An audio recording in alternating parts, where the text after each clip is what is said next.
မီးနှင်းတစ်လုံးကိုကျွမ်းကျွမ်းကျင်ကျင်အသုံးချဖို့အတွက်ဘယ်လိုလေ့လာရမလဲဒီဘက်ကအင်္ဂလိပ်စလုံးဟိုဘက်ကဗမာစလုံးကိုညီမျှချင်းချပြီးတော့ကြက်တဲ့နည်းပေါ့နော်ဒီနည်းကတော့ခလေးတွေလုပ်တဲ့နည်းလက်တွေမှာအသုံးမတည့်ဘူးဒါဆိုရင်ညီမျှချင်းမချဘဲနဲ့ဒီစလုံးရဲ့မီးနှင်းကိုဘယ်လိုသိနိုင်သလဲပေါ့မီးနှင်းတစ်လုံးမှာလက်ရှိဖတ်မှတ်နေတဲ့သင်ခန်းစာထဲမှာပေးနေတဲ့မီးနှင်းနဲ့အဲ့ဒီမီးနှင်းရဲ့ general အဓိပ္ပာယ်ပေါ့နော်ဆိုပြီးတော့နှစ်မျိုးရှိတယ်ဥပမာ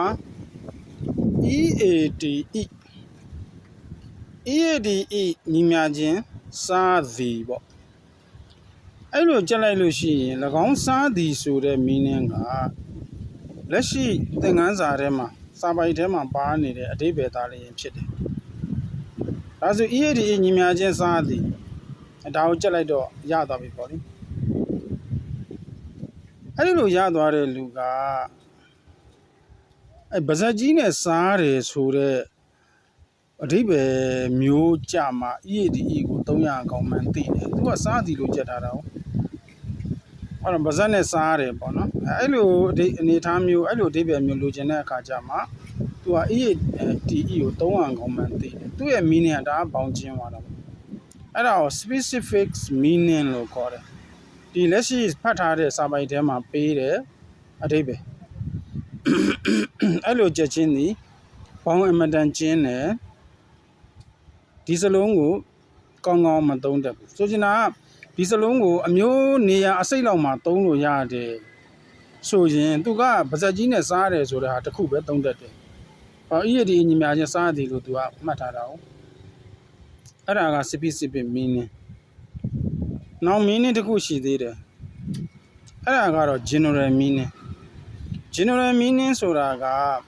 EADE ကပေးနိုင်တဲ့အဓိပ္ပာယ်ဒီအားလုံးကိုခြုံငုံမိအောင်ထုတ်ထားတဲ့အဓိပ္ပာယ်ပေါ့ EADE ရဲ့ general meaning ကတော့တဖြည်းဖြည်းလုံးပါပါပျောက်ကွယ်သွားသည်အဲ့လိုမှတ်ရမယ်နော် EADE ကိုဘယ်လိုမှတ်ရမလဲတဖြည်းဖြည်းလုံးပါပါပြီးတော့ပျောက်ကွယ်သွားတယ်အခုနကစားသည်ဆိုတဲ့ specific meaning ကလည်းအဲ့ဒီ general meaning ကလာတာပဲထမင်းပကံထဲကိုထမင်းထည့်လိုက်ပြီးတဲ့အခါကျတော့စားတဲ့အခါကျတော့ထမင်းပကံထဲကထမင်းတွေကတဖြည်းဖြည်းနဲလာပြီးတော့ကုန်တယ်ဆိုလို့ရှိရင်ဒါပျောက်ကွယ်သွားတာပေါ့လေနော်ဒါပေမဲ့အဲ့ဒီစားသည်ဆိုတဲ့အဓိပ္ပာယ်နဲ့ကကျတော့ထမင်းစားတာပဲသုံးရတယ်ခုနကလိုတဖြည်းဖြည်းလုံးပါပါပျောက်ကွယ်သွားသည်ဆိုတဲ့အဓိပ္ပာယ်နဲ့လေ့လာမှတ်သားထားမယ်ဆိုလို့ရှိရင်ဒီဟာအများကြီးမှသုံးလို့ရတယ်ဥပမာမြေကမ်းသားကြီးကိုရေကထိုးလို့ကမ်းပြိုလာတာမျိုးပေါ့နော်ဒါဆိုလို့ရှိရင်လည်းမြေကမ်းသားကြီးက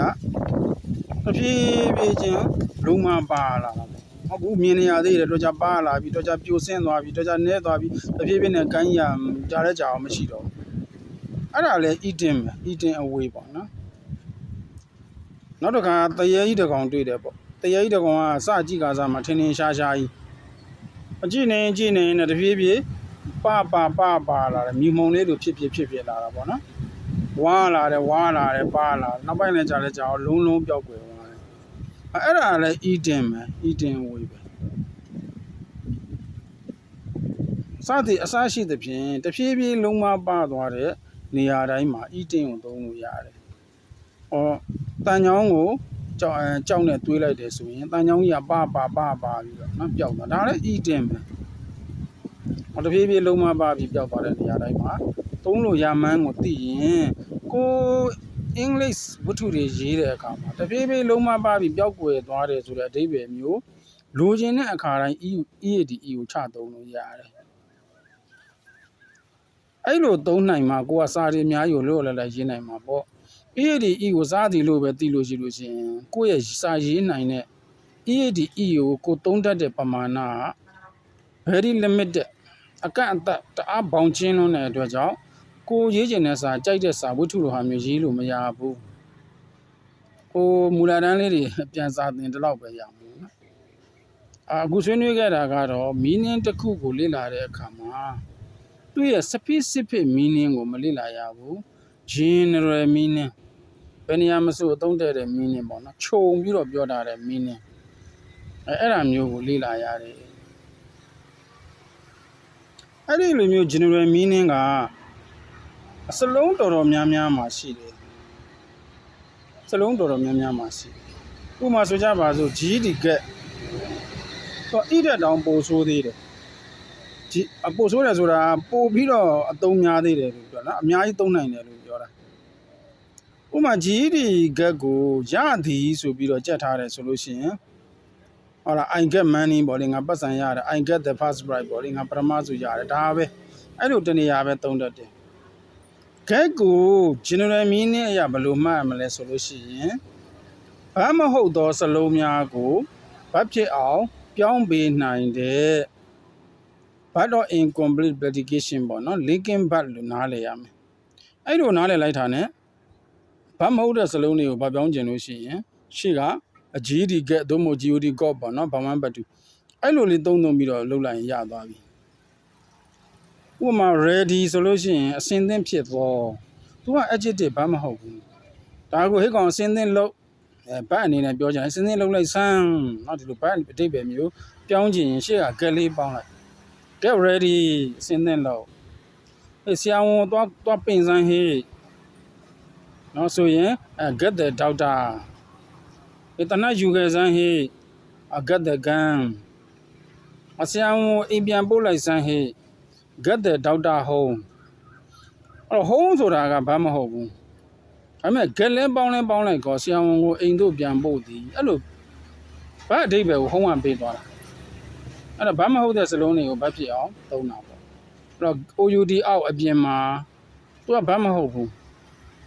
ရှင်းရ get လေးတက်လိုက်တဲ့အခါမှာ get out ပေါ့လေနော်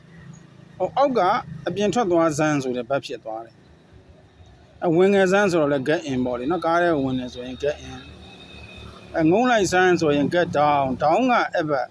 ဒါမှမဟုတ် get နဲ့ပေါင်းလိုက်တဲ့အတွက်ကြောင့်သူကဘာဖြစ်သွားတယ်ဟုတ်လား get there အဲ့နေရာကိုသွားစမ်း get the man beer ဒီလူကြီးကို beer ယူပေးလိုက်အဲ့လိုမျိုးပေါ့ get ဒီဘာမဟုတ်သောစကားလုံးတွေကိုဘာဖြစ်အောင်ပြောင်းနိုင်တယ်လို့သိလို့ရှိရင်အများကြီးပဲအမျိုးကိုဆက်တော်များများ get ကသုံးလို့ရတယ်ကိုကျွမ်းရင်ကျွမ်းကျင်တယ်လို့အများကြီးပဲ get သုံးอ่ะအဲ့ဒါကြမှာအင်္ဂလိပ်စာတတ်မှာ get ကိုကြက်မှတ်စဉ်ကရသည်ဆိုတဲ့ဟာလေးပဲကြက်ထားတယ်ဆိုလို့ရှိရင်အပတ်စံရတယ်ပထမစုရတယ်အဲ့ဒါလောက်ကလွဲပြီး get ကိုမသုံးတတ်တော့ဘူး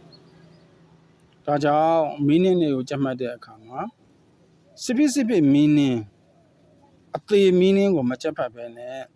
အရှင်ခြုံပြီးတော့ပြောထားတဲ့ meaning ကိုလေ့လာခြင်းအပြင်ဒီမှာ vocabulary ကမကြက်ရဘူးเนาะလေ့လာတာကိုပြောတာလေ့လာထားခြင်းအပြင်အဲ့ဒီစလုံးကိုအများကြီးကိုသုံးနိုင်စွမ်းရှိတဲ့အတွက်ကြောင့်ရှေးလျားထွေပြစမ်းကြဲတဲ့ဝါကြတွေကိုအကန့်အသတ်မရှိရေးသားနိုင်မှာဖြစ်တယ်ဒါကြောင့် vocabulary ကိုကြက်ရင်သူပေးနိုင်သမျှအဓိပ္ပာယ်အားလုံးကိုခြုံမိတဲ့အဓိပ္ပာယ်နဲ့လေ့လာကြဖို့เนาะလေ့လာကြဖို့အားပေးတယ်ပေါ့နော်ဒီမှာ vocabulary ကမကြက်ရဘူးเนาะလေ့လာတာကိုပြောတာကြက်ရင်လို့ဘာဖြစ်လို့ထည့်ပြောလဲကြတော့အများစုကြီးကကြက်နေကြလို့ကြက်ရင်လို့ထည့်ပြောတာ vocabulary ကမကြက်ရဘူးเนาะလေ့လာကဲ vocabulary များများလေ့လာပြီးတော့များများတွင်တွင်ကြက်ကြက်အစာကပေကဝတ္ထုတွေရေးနိုင်တဲ့လူတွေဖြစ်အောင်ကြိုးစားကြပါနော်ကောင်းပါပြီ see you